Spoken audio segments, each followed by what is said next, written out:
നമ്മുടെ കോംറേഡ്സിന് ഇപ്പോൾ എവിടെ നിന്നൊക്കെയാ പണി കിട്ടുന്നത്? ലോക്സഭാ തെരഞ്ഞെടുപ്പ് 8 നിലയിൽ പൊട്ടിയതിന്റെ ക്ഷീണം മാറി വരണേ ഉണ്ടായിരുന്നുള്ളൂ. അപ്പോഴാണ് പാർട്ടിക്കകത്തുനിന്ന് തന്നെ സ്വർണ്ണക്കടത്ത് ആരോപണവും കള്ളപ്പണ ആരോപണവും വരുന്നത്. അതിനൊന്ന് പ്രതിരോധിച്ച് നിൽക്കുമ്പോഴത്തേക്കും ദേണ്ട ഈട് വീണ്ടാമതും കരുവന്നൂരിലേക്ക് വെച്ച് പിടിച്ചിരിക്കുന്നു. കരുവന്നൂർ സഹകരണ ബാങ്ക് തട്ടിപ്പിൽ പ്രതിസ്ഥാനത്ത് CPIM. തീരുമ്പോ പണി തരാൻ ഞങ്ങളുടെ കോംറേഡ്സ് എന്താ കുപ്പിന്ന് വന്ന ഭൂതാണോ?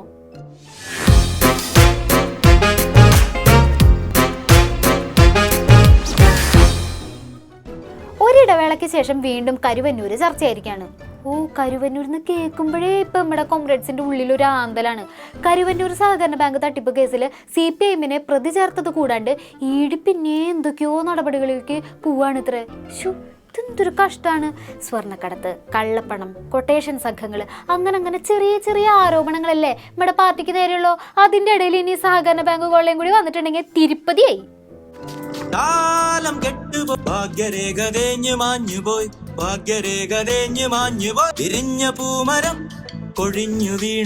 സാധാരണക്കാരുടെ കാശ് കൊള്ളയടിച്ച കരുവന്നൂർ സഹകരണ ബാങ്ക് വായ്പാ തട്ടിപ്പ് കേസിൽ CPIM പ്രതിയാണെന്ന് അങ്ങനെ വിധി എഴുതി. ഞഞ്ഞായി. ഇടതുപക്ഷം എങ്ങനത്തെ പാർട്ടി എന്നാ പറഞ്ഞത്? അധ്വാനിക്കുന്ന തൊഴിലാളി വർഗത്തിന്റെയും അടിച്ചമർത്തപ്പെട്ട സാധാരണക്കാരുടെയും പാർട്ടിയിലെ അവർക്കൊക്കെ ഇപ്പൊ ജനങ്ങളെ കൊള്ളയടിക്കലാണോ പണി? അല്ല, ക്യാപ്സ്യൂൾ ഇറക്കാൻ വേറെ ആരെയും കണ്ടില്ലല്ലോ ഈ വഴി. അല്ലെങ്കിൽ ഇപ്പോഴായി പിന്നെ അങ്ങനെയാണല്ലോ. പാർട്ടിക്കെതിരെ എന്ത് ആരോപണം വന്നാലും ആരും ഇപ്പൊ കമാന്നൊരു അക്ഷരം മിണ്ടില്ലല്ലോ. അങ്ങനെ ഇരിക്കുമ്പോഴാണ് നമ്മുടെ P. രാജീവ് പത്രസമ്മേളനം വിളിച്ചത്. മാധ്യമപ്രവർത്തകരെല്ലാരും കൂടി കരുവന്നൂർ വിഷയം മൂപ്പരോട് ചോദിച്ചു. ഒരു മഴ കൊണ്ട് ദില്ലി മുങ്ങിപ്പോയില്ലേ? നമുക്കൊരു മേഘവിസ്ഫോടനം ഉണ്ടായിട്ട് എനിക്ക് നിൽക്കാൻ പറ്റിയില്ല. വെള്ളാകെ കയറി എന്താ പ്രശ്നം? ഒരാഴ്ച കാനഡകളുടെ പ്രധാനമായിരുന്നു. ഇപ്പൊ ഇന്റർനാഷണൽ മാതൃകയായിട്ടുള്ള വിമാനത്തിന്റെ താവളം ഞങ്ങൾ കണ്ടില്ല. മഴയും വെള്ളപ്പൊക്കോ? കരുവന്നൂരിലെ കാര്യം ചോദിക്കുമ്പോ എന്തിനാ ദാസപ്പ പുറത്ത് നല്ല മഴയാണല്ലേ എന്ന് പറയണത്? രാജീവേട്ടൻ എന്തായാലും ഒരു കില്ലാടി തന്നെ. കരുവന്നൂർ ചോദിക്കുമ്പോ അതൊന്നും അത്ര വലിയ കാര്യമില്ലെന്നേ. വരൂ, നമുക്ക് ഓസോൺ പാളിയിലെ വിള്ളലിനെ കുറിച്ചും ആഗോളതാപനത്തെ കുറിച്ചും സംസാരിക്കാന്ന് പറയണ ആ ഒരു മനസ്സ് നമ്മളാരും കാണാണ്ട് പോരുത് കേട്ടോ. എല്ലാം ലോക നന്മയ്ക്ക് വേണ്ടി പറയണതല്ലേ. അപ്പോഴേ രാജീവേട്ട, കുറെ സാധാരണക്കാര് ചോര നീരാക്കി ഉണ്ടാക്കിയ കാശ് കരുവന്നൂർ നിക്ഷേപിച്ച് അതിൽ കൈയിട്ട് വാരിയ കുറെ ടീംസ് ഉണ്ട് ഇവിടെ. അതിനെ കുറിച്ചും കൂടി 2 വാക്ക് പറയാമോ?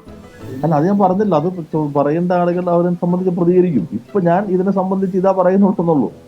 രാജീവേട്ടൻ വ്യവസായ മന്ത്രിയല്ലേ, പുള്ളിയോട് ഇങ്ങനത്തെ ചോദ്യമൊക്കെ ചോദിക്കാൻ പാടുണ്ടോ? കരുവന്നൂർ വിഷയമൊക്കെ വേറെ ആരോടെങ്കിലും ചോദിച്ചോ? എന്നോട് ചോദിക്കണ്ടെന്ന് പറഞ്ഞ് കൈമലർത്തിരിക്കുകയാണ് രാജീവേട്ടൻ. മുടുക്കൻ. ഇതല്ല, ഇതിനപ്പുറം ചാടി കടന്നവനാണ് KK ജോസ്.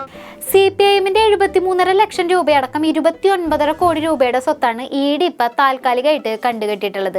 CPIM ജില്ലാ കമ്മിറ്റിയുടെ നിർദ്ദേശപ്രകാരം ബാങ്ക് ഭരണസമിതി നടത്തിയ വെട്ടിപ്പാണ് മുതലും പലിശയായിട്ട് ഏകദേശം 300 കോടി രൂപയുടെ നഷ്ടം നിക്ഷേപകർക്ക് ഉണ്ടാക്കിയെന്നാണ് കണ്ടെത്തല്. ലക്ഷങ്ങളും കോടികളും വാരിയെറിഞ്ഞ് സുഖിക്കാന്ന് വിചാരിച്ചായിരുന്നു നമ്മുടെ കോംറേഡ്സ്.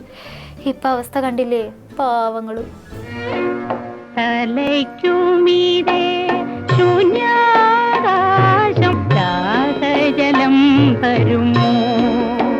സഹകരണ കൊള്ളയിൽ തൃശ്ശൂരിലെ നടപടിയിലൂടെ BJP ഏറ്റെടുത്ത് മുന്നോട്ട് കൊണ്ടുപോയ ഒരു വലിയ പ്രക്ഷോഭം ഫലം കണ്ടു തുടങ്ങിയിരിക്കുന്നു.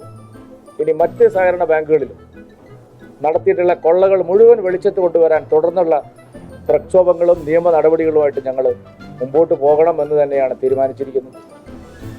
നിങ്ങൾക്ക് അവിടെ പ്രക്ഷോഭം നടത്തിയിരുന്നാൽ മതി. ഉള്ളു പൊള്ളണതേ പാവമ്മടെ കോംറേഡ്സിനാണ്. കൂടുതൽ വെളച്ചിലെടുത്തിട്ടുണ്ടെങ്കിൽ ക്യാപ്സ്യൂൾക്ക് ഇങ്ങനെ ഞങ്ങൾ അങ്ങോട്ട് ഇറക്കൂട്ടാ. ഗോതമാഷേ കീച്ചിക്കോ. EDയുടെ നടപടി തികച്ചും രാഷ്ട്രീയ പ്രേരിതമായ നിലയിലാണ്.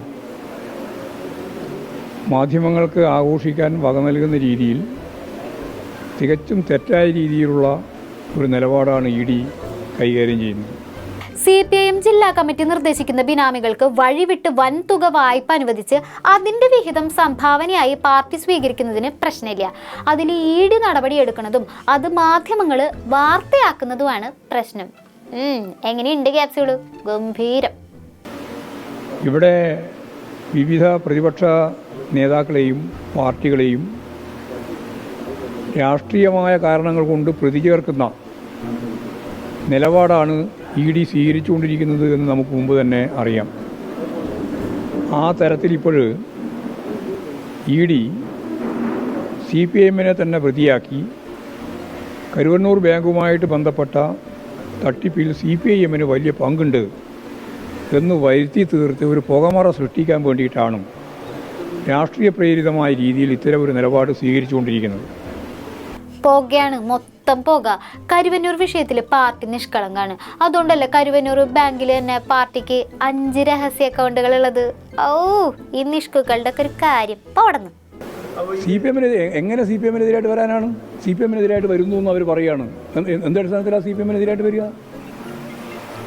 അപ്പോൾ അടിയന്തരമായി ഏത് ലോക്കൽ കമ്മിറ്റിയോ ഏതോ ബ്രാഞ്ച് കമ്മിറ്റിയോ അല്ലെങ്കിൽ ബ്രാഞ്ചോ അവർ വാങ്ങിയിട്ടുള്ള സ്ഥലം, അവർ വാങ്ങിയിട്ടുള്ള കെട്ടിടം, അവരുണ്ടാക്കിയിട്ടുള്ള കെട്ടിടം, ആ കെട്ടിടം രജിസ്റ്റർ ചെയ്തത് ലോക്കൽ DC സെക്രട്ടറിൻ്റെ പേരിലാണ്. എല്ലാവരും അതാ കേരളത്തിലുടനീളം അങ്ങനെയാണ്. അതൊക്കെ വെച്ചുകൊണ്ട് പാർട്ടിക്കെതിരായിട്ട് കേസെടുക്കും എന്ന് പറഞ്ഞാൽ എന്ത് കേസെടുക്കാനാണ്?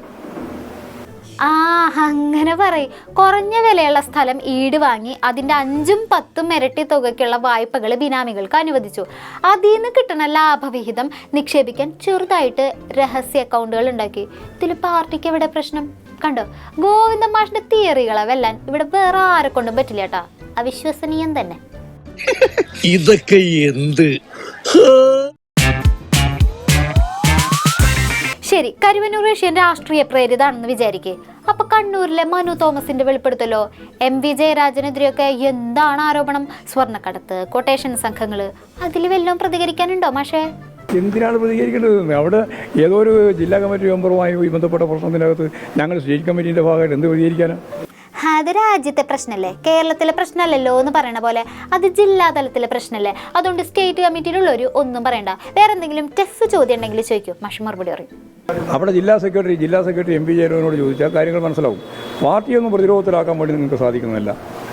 അത് ഈ വാർത്ത ഇമാതിരി വാർത്തയൊക്കെ സൃഷ്ടിച്ചിട്ട് പാർട്ടിയെ പ്രതിരോധത്തിലാക്കാം എന്നാണ് നിങ്ങൾ ധരിക്കുന്നത്. അതൊന്നും പാർട്ടി പ്രതിരോധത്തിലാവുന്നില്ല. അവിടെ ജില്ലാടിസ്ഥാനത്തിലുള്ള ഒരു പ്രശ്നമാണ്. അത് പാർട്ടി ജില്ലാ സെക്രട്ടറിയോട് MV ജയരാജനോട് ചോദിച്ചാൽ കാര്യങ്ങൾ കൃത്യമായിട്ട് മനസ്സിലാക്കും. എന്തെങ്കിലും ചോദിക്കാണ്ടെങ്കിൽ MV ജയരാജനോട് പോയി ചോദിച്ചോ.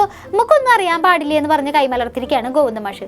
ഇതാണ് ഞങ്ങളുടെ കോമ്രേഡ്സിന്റെ ഒരു രീതി. പിന്നെ ഗോവിന്ദ മാഷ് പോവില്ല കേട്ടോ. സ്വർണ്ണക്കടത്ത് ആരോപണത്തിലും കൊട്ടേഷൻ സംഘങ്ങളായിട്ടുള്ള കൂട്ടുകെട്ടിലും ഗോവിന്ദ മാഷിനൊന്നും പറയാനില്ലെങ്കിലും CPIക്ക് അതിനെപ്പറ്റി വ്യക്തമായിട്ടുള്ള കാഴ്ചപ്പാടുണ്ട് കേട്ടോ. സ്വർണം പൊട്ടിക്കലിന്റെ കഥകൾ, അധോലോക കഴിഞ്ഞാട്ടങ്ങൾ, അത് ചെങ്കൊടിയുടെ മാർഗമല്ല. ചെങ്കൊടി അതിന്റെ പാർട്ടിയല്ല. കയ്യൂരിലും കരുവള്ളൂരിലും തെല്ലങ്കേരിയിലും മുനിയൻകുന്നിലും കാവമ്പായിലും മുഞ്ചികത്തും തെലങ്കാനയിലും തേബാകയിലും ശൂരനാട്ടും എല്ലാം ഒരുപാട് മനുഷ്യർ ചോരകെടുത്തുണ്ടാക്കിയ പാർട്ടികളും അവരുടെ ചോരയുടെ നിറമാണ് ചെങ്കൊടിക്കുള്ളത്. ആ ചെങ്കൊടിത്തണലിൽ ഒരിക്കലും അധോലോക സംസ്കാരവും വളരാൻ പാടില്ല എന്നാണ് കമ്മ്യൂണിസ്റ്റ് നിലപാട്. ആ നിലപാട് CPIക്കും ഉണ്ട്, ആ നിലപാട് CPM-നും ഉണ്ടാകാം. മാഷേ മറുപടി ഇത്രയും മതി. ദോണ്ട പോയി. അപ്പോഴേ കോമ്രേഡ്, പാർട്ടിക്കകത്ത് ഉന്നത സ്ഥാനം വഹിച്ചിരുന്ന ആളായിരുന്നല്ലോ മനു തോമസ്. പുള്ളിയുടെ ആരോപണം നമുക്ക് അത്ര സിമ്പിളായിട്ട് തള്ളിക്കളയാൻ പറ്റില്ലല്ലോ. ഏത് മനുവും കിനുവും ഒക്കെ നിങ്ങളുടെ കാര്യം. എന്റെ കാര്യം കമ്മ്യൂണിസ്റ്റ് പ്രസ്ഥാനം മാത്രമാണ്. മനുവും കിനു അത് ശരി. അപ്പൊ പ്രതികരിക്കുമ്പോ ഇപ്പോഴും ഉള്ളിലൊരു ഭയം ഇല്ലാതില്ല അല്ലേ?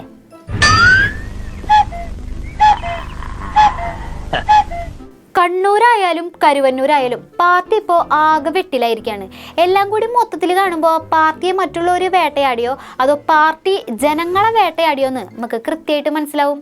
എന്നാലും പാവം ഇവിടെ കോമ്രേഡ്സിലെ വർഷത്തിൽ 365 ദിവസവും പ്രതിരോധത്തിലാകാനാണല്ലോ അവരുടെ വിധി.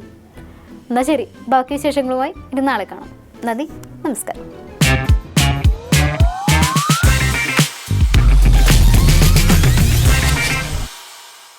ലോകത്തെവിടെയായാലും ഏത് സമയത്തും 24 വാർത്തകളും ഓഗ്മെന്റഡ് റിയാലിറ്റി പാക്കേജുകളും എക്സ്പ്ലെയിനറുകളും വിശദമായി കാണാൻ ഞങ്ങളുടെ YouTube ചാനൽ നിങ്ങൾക്ക് സബ്സ്ക്രൈബ് ചെയ്യാം.